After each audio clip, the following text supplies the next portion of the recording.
Amen. Alors, en titre ici, on va regarder une petite chose. Je vais débuter au verset 1. On va regarder surtout un sujet, mais on va lire un peu ici. Donc, Tite, qui est comme un pasteur, doit parler aux gens dans son assemblée.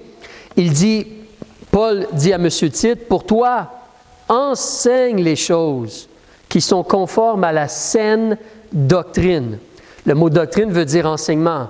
Saine ou sain veut dire que c'est comme en bonne santé, ça porte du bon fruit. C'est quelque chose de vrai, véridique et utile. Donc, enseigne les choses qui sont selon la vérité pour aider les gens dans leur vie. La saine doctrine. Entre autres, là, il va détailler les vieillards, les gens âgés, les hommes âgés devraient être sobres, prudents, graves et prudents. 3 choses. En sobre, ça parle d'avoir de la retenue, de se retenir. La gravité ou être grave parle de voir le poids, la valeur, l'importance des choses.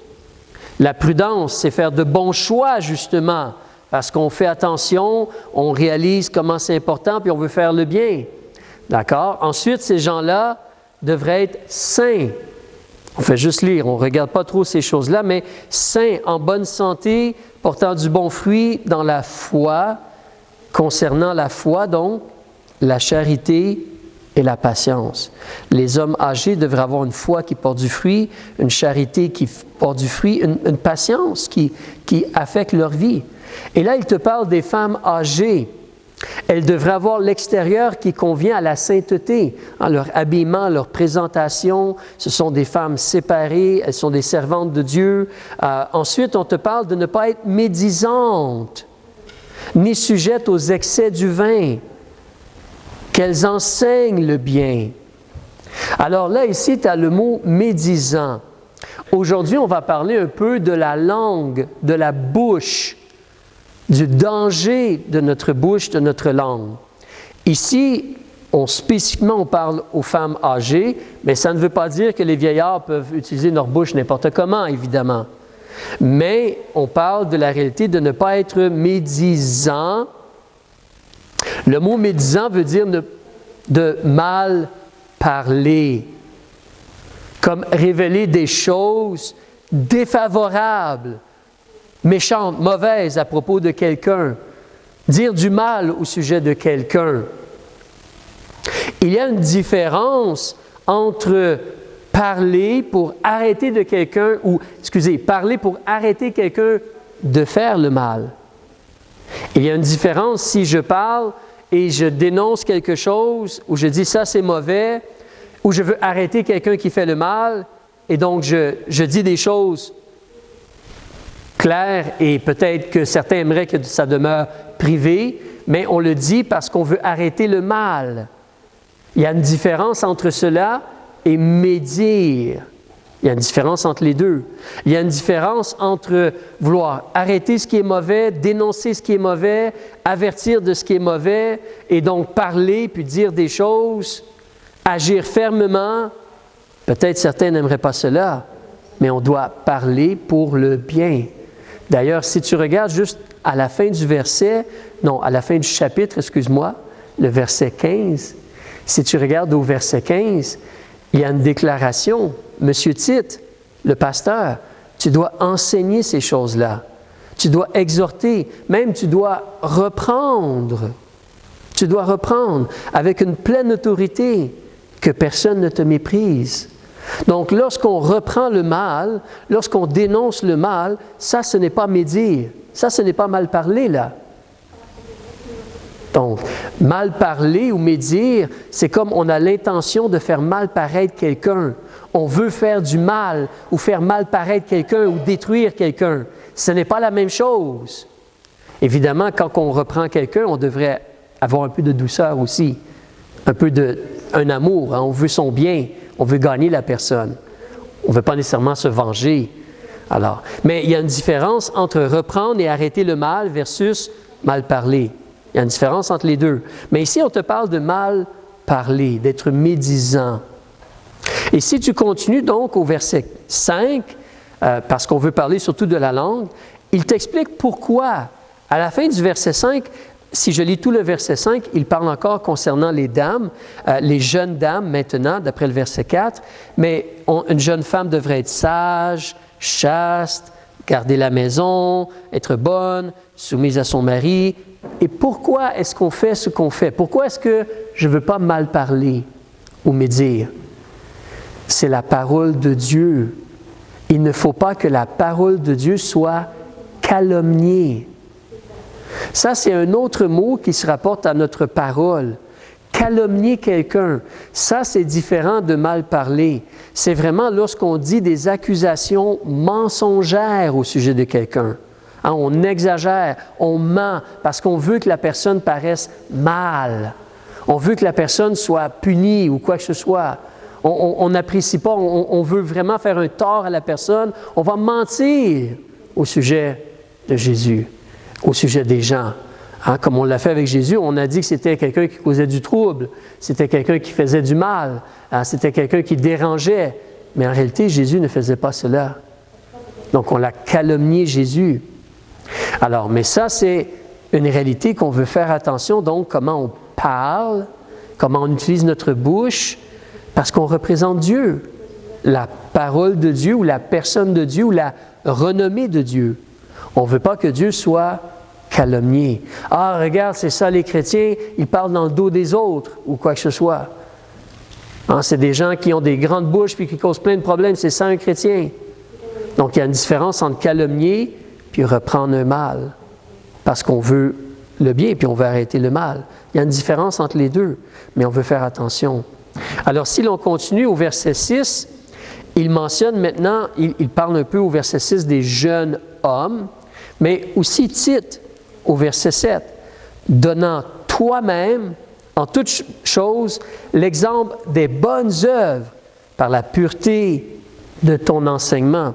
Et la gravité, comment tu mets de l'importance sur les choses importantes là. Et ensuite au verset 8, tu as une parole saine et irréprochable.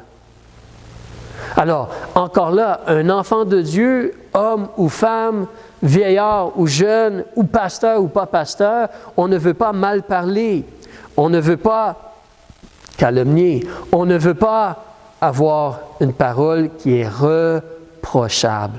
On veut s'assurer d'avoir une bouche, une langue saine et sans reproche. Et pourquoi on fait cela? Encore là, au verset 8, c'est afin que les adversaires soient confondus, n'ayant aucun mal à dire de vous. Donc, c'est ton témoignage, c'est ta personne. Et toi, tu représentes le Seigneur Dieu. Alors, c'est la personne de Dieu, c'est le témoignage, c'est le nom de Dieu. Si je continue au verset 9, il parle aux serviteurs, aux gens qui sont des employés. Hein? Les serviteurs, on doit être soumis à nos maîtres, on doit leur complaire en toutes choses, ne pas être contredisant, ne rien détourner, on n'essaie pas de voler nos maîtres, mais on montre une entière fidélité. Pourquoi on agit comme cela? Encore là, c'est pour faire honorer en toutes choses l'enseignement, la personne de Dieu notre Sauveur. Parce que la doctrine de Dieu ou l'enseignement de Dieu ou la parole de Dieu, c'est la personne de Dieu. C'est qui Dieu est. Il est lumière, il est amour, il est justice, il est droiture, il est séparé. Donc, c'est la représentation de Dieu. Alors, moi, je dis que je représente Dieu. Quel genre de bouche est-ce que j'ai? Mes actions au complet, mais ma bouche. Quel genre de bouche est-ce que j'ai? Je représente Dieu, là, moi. Et pas juste moi en tant que pasteur, mais tous ceux qui sont enfants de Dieu représentent Dieu. Alors, on veut faire attention. C'est l'honneur, c'est la personne de Dieu.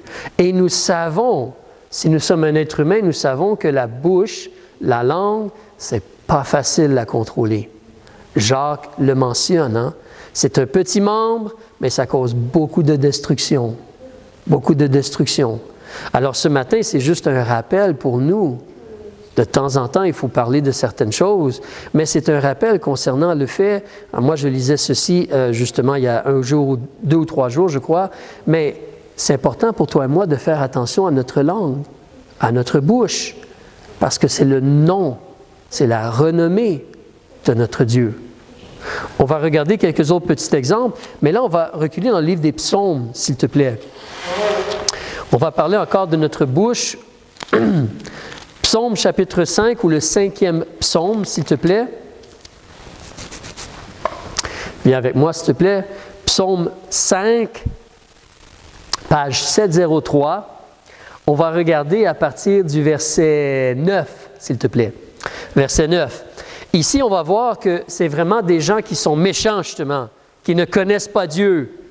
Mais on voit comment certains choisissent d'agir, comment la bouche, elle est vraiment dangereuse. Alors, au verset 9, l'auteur David dit, « Éternel, conduis-moi par ta justice. Moi, je veux essayer d'être droit à cause de mes ennemis. Aplanis ta voie devant moi pour que je puisse avancer, marcher et tout. » Et ces gens-là, ceux qui sont contre David, comment sont-ils?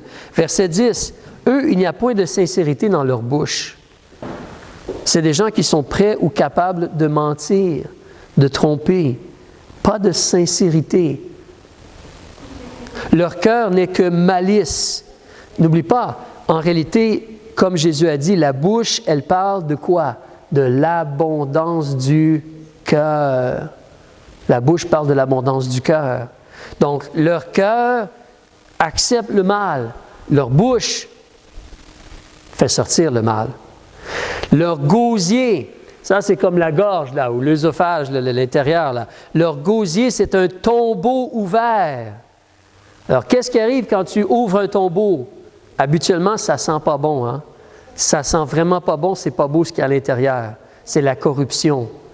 Donc, leur bouche est comme, ça pue leur bouche, ce qui sort de leur bouche. Ils vont flatter de leur langue. Ça, ils sont bons pour dire à certaines personnes, tu es beau, tu es merveilleux, tu es fin. Alors, je disais à quelqu'un dernièrement, tu sais, si quelqu'un vient te voir, toi, hein, supposons, moi, je vais aller voir Hans Willy, puis je commence à dire, ah, tu sais, Daniel, Daniel, comme ceci, comme cela, comme cela, comme cela, Daniel. Si moi, je fais cela quand je parle à Hans Willy, probablement qu'Hans Willy peut déduire que moi, je vais voir Daniel, puis je lui dis aussi, Hans Willy, comme cela.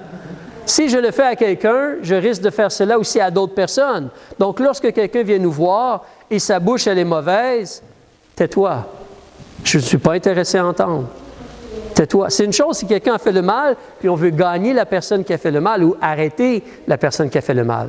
Mais juste parler pour dire des choses envers quelqu'un, pour le faire mal paraître ou quoi que ce soit, tais-toi. Je ne suis pas intéressé.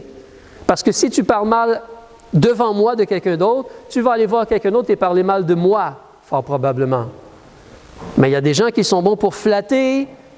Mais, verset 11, « Condamne-les, ô Dieu, qu'ils échouent dans leurs plans, leurs desseins.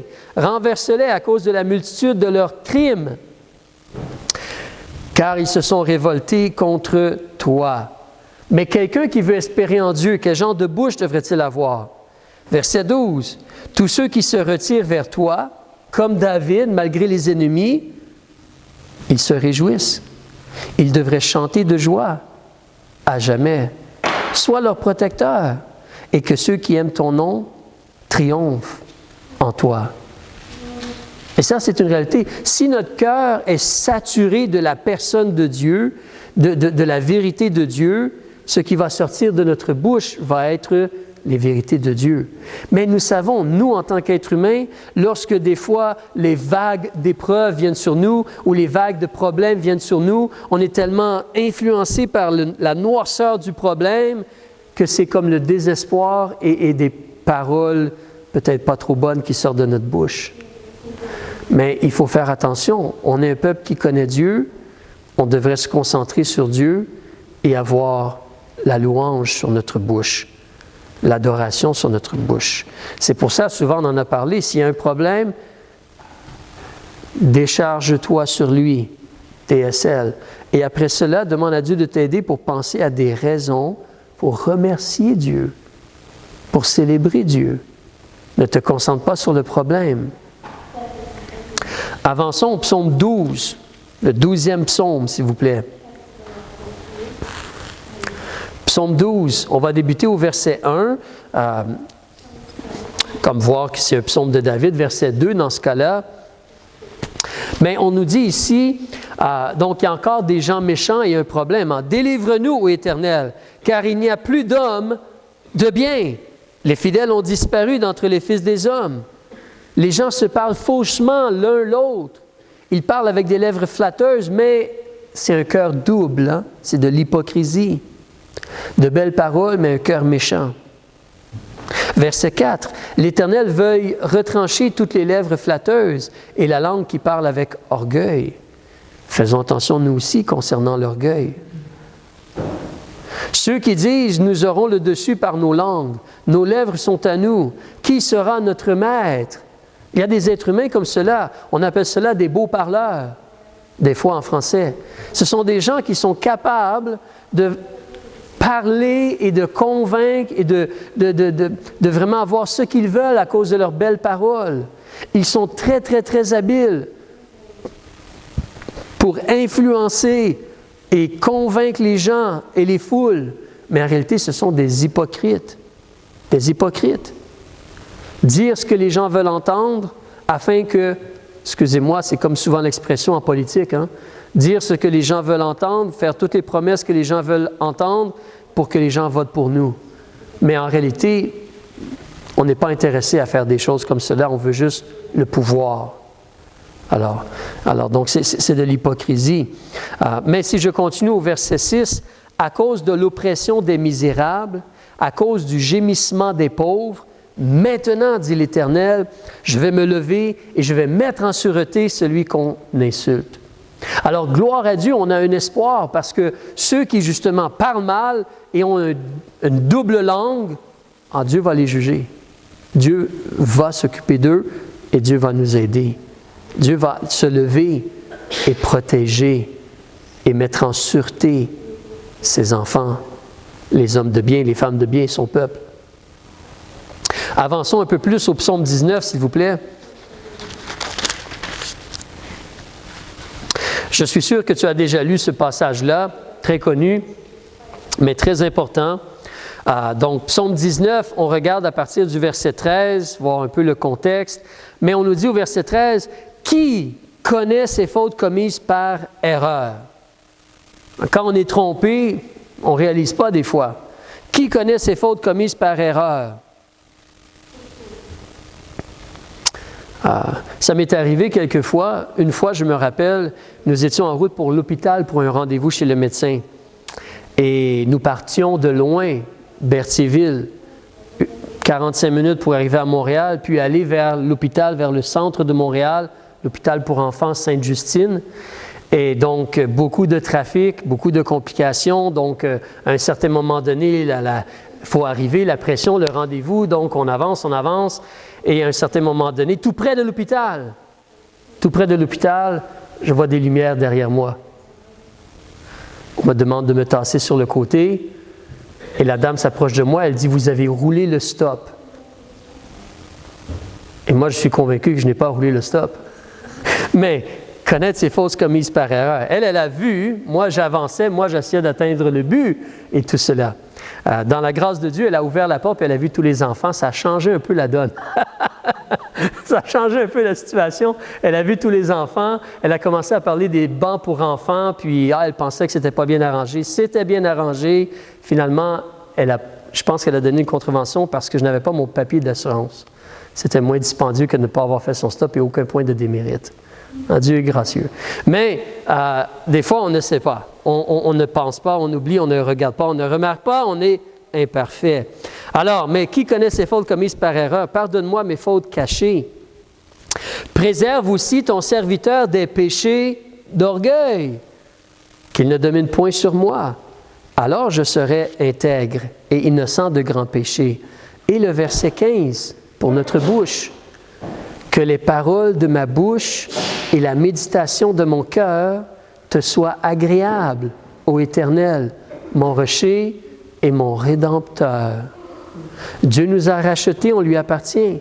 Dieu nous soutient, Dieu veut nous aider, mais Dieu nous demande une sincérité de cœur. Et tu peux remarquer ici encore où est-ce que ça débute? C'est ma volonté, c'est mon vouloir, c'est mon cœur. Si mon cœur veut aimer Dieu et servir Dieu, je vais retenir plus ma bouche. Mais tu sais, si mon cœur veut se justifier, beaucoup de paroles vont sortir de ma bouche. Parce que je dois me justifier. Je dois gagner l'argument. Alors, c'est différent. Mais si je veux juste la volonté de Dieu, je peux être porté à faire plus attention aux paroles de ma bouche, à ce que je dis. Alors, c'est un encouragement pour nous. Nous n'avons pas atteint aucune perfection, mais c'est le Seigneur qui nous encourage. C'est un exemple. Même David n'était pas parfait, mais l'encouragement et l'exemple, elle est là. Un cœur qui médite, une bouche qui fait attention, donc, comment elle parle. On veut faire attention. Continuons, psaume 34, si tu avances avec moi, s'il te plaît. Psaume 34, regardons le verset 2 et le verset 4. Encore une fois, qu'est-ce qui devrait être sur la bouche de quelqu'un qui est enfant de Dieu de façon prédominante? On le voit beaucoup à travers les psaumes, mais ici on le lit. Donc c'est comme une déclaration puis un désir de David, et cela devrait être notre désir. C'est comme ce qu'on devrait faire. Verset 2. Je bénirai l'Éternel en tout temps. Sa louange sera continuellement dans ma bouche. Si je suis toujours en train de remercier Dieu, je risque de moins avoir de mauvaises paroles, n'est-ce pas? Si je suis toujours en train de voir Dieu, de reconnaître Dieu et de le remercier, je risque moins de dérapage avec ma bouche et ma langue. Alors, on veut faire attention à notre bouche et choisir plutôt de bénir. Au verset 3, « Mon âme se glorifiera en l'Éternel. » Ça commence dans notre cœur, notre âme. « Les débonnaires l'entendront et se réjouiront. Magnifiez l'Éternel avec moi. Exaltons son nom tous ensemble. » C'est notre bouche, mais ça débute dans notre cœur. Un dernier, si tu avances au chapitre 37 ou au psaume 37, s'il te plaît. Regardons verset 30.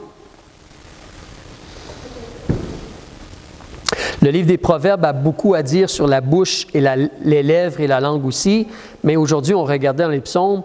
Regarde le verset 30 du psaume 37 avec moi, s'il te plaît. « La bouche du juste profère la sagesse, et sa langue prononce ce qui est droit. La loi de son Dieu est dans son cœur, ses pas ne chancellent point. Le méchant épie le juste et cherche à le faire mourir. » Il y a un combat, mais tu peux voir encore, si la parole de Dieu, elle est vraiment dans ton cœur et tu médites sur la parole de Dieu et tu considères Dieu tout le temps, tu risques moins de dérapage avec ta bouche et ta langue. Mais dans ton cœur, dans ton âme, dans ta pensée, alors, mais notre bouche devrait dire la sagesse. Elle devrait dire ce qui est droit et juste. Tu te rappelles lorsqu'on a arrêté Jésus et comment Jésus a parlé à un moment donné, j'oublie la phrase exacte, il a parlé au souverain sacrificateur et quelqu'un s'est tourné puis a frappé Jésus. Et Jésus a dit à la personne, « Pourquoi tu m'as frappé? » La personne a dit, « Est-ce que c'est comme ça qu'on parle au souverain sacrificateur? » Et Jésus a dit, « Si j'ai mal parlé, fais-moi voir. » Conversation fait arrêter. Il n'a pas mal parlé. Il a dit la vérité. Il a dit ce qui était vrai. C'est choquant, peut-être, pour eux, mais c'était la vérité. Il n'y avait aucune raison de frapper ou reprendre Jésus, même s'il parlait comme cela au souverain sacrificateur, parce que c'était la vérité. C'était le Fils de Dieu aussi. C'est le Fils de Dieu aussi. Mais, alors, lorsqu'on dit ce qui est vrai, ce qui est bon, ce qui est droit, on ne mérite pas de reproche. On veut le dire de façon appropriée, avec le désir de vouloir le bien. Dans ce cas-là, c'était des hypocrites, les gens autour de Jésus. Mais, alors, on va conclure un peu. C'est la personne de Dieu, hein, comme on voyait en titre. C'est pour le nom de Dieu. C'est notre représentation de Dieu. C'est la doctrine de Dieu, c'est le nom de Dieu, c'est la renommée de Dieu. On doit faire attention. Il faut laisser sa parole être dans notre cœur et dans notre vie. Et ça va influencer comment on réagit, mais comment on parle aussi. Comment on parle. On veut s'assurer d'être agréable à Dieu, agréable aux gens autour de nous. On veut s'assurer de parler de Dieu ou adorer Dieu. être plein de sagesse dans nos paroles, irréprochable. On n'a pas besoin de paroles méchantes, des paroles mauvaises, des paroles fausses, la médisance, la calomnie, l'orgueil, la fausseté. On n'a pas besoin de ces choses-là. Mais on veut faire attention à notre bouche. Donc, Tite était encouragé de dire aux dames âgées, il ne faut pas médire. Mais toute personne, faisons attention à notre bouche, faisons attention à nos lèvres, faisons attention à notre cœur, à notre cœur. On va arrêter ici. On veut aussi donc prendre le